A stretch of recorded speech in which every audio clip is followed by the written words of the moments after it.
আমাকে অনেকেই রিকোয়েস্ট করেছিলেন এই মাশরুমের রেসিপিটি দেওয়ার জন্য, তাই আমি আজকের ভিডিওতে আপনাদেরকে ঘরোয়া মশলা দিয়ে কিভাবে এই মাশরুম তৈরি হবে তো সেই রেসিপিটাই আপনাদের দেখাবো। তো আমি এখানে এটা নিয়েছি, বাজারের কেনা মাশরুম নয়, এটা বাড়িতে মাটিতে হয় সেরকম মাশরুম, কোনো চাষ বা কোনো রকম বানানো মাশরুম নয়। এটা সম্পূর্ণ প্রাকৃতিক উপায়ে হয়ে থাকে।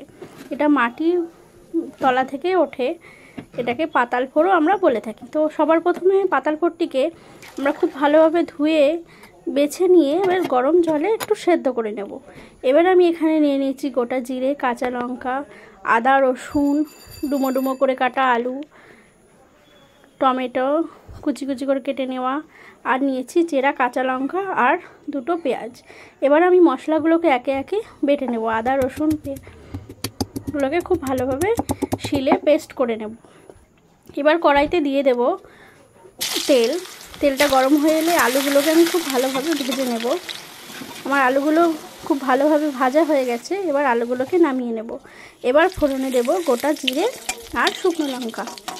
এবার দিয়ে দেব পেঁয়াজ কুচি।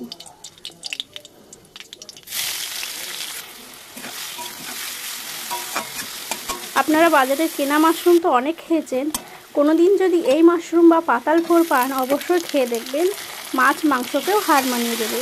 এবার আমি পেঁয়াজটা হালকা ভাজা ভাজা করে নিই। এবার দিয়ে দেব টমেটো কুচি আর চেরা লঙ্কা।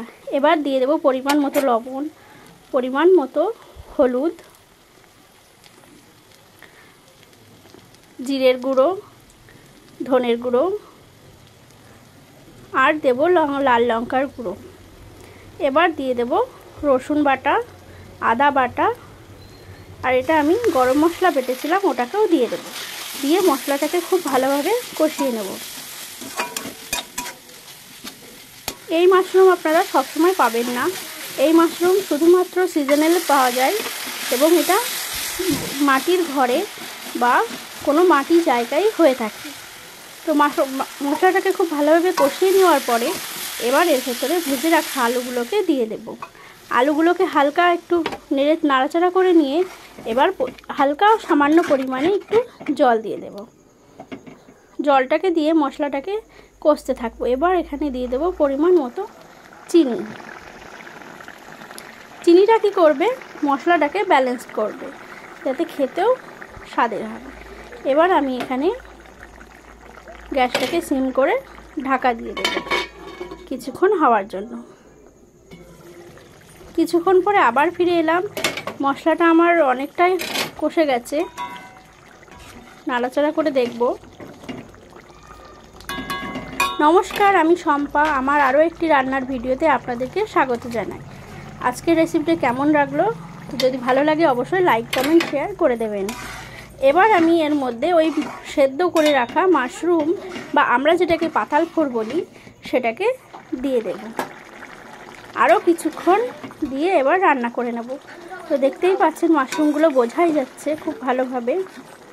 আমার একটু ছোট ছোট করে কাটা হয়ে গেছে, আপনারা চাইলে আর একটু বড় বড় করেও রাখতে পারেন।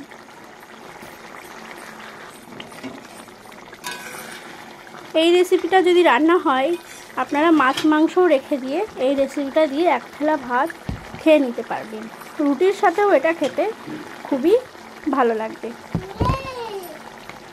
রান্নাটা প্রায় আমার কমপ্লিট হয়ে গেছে।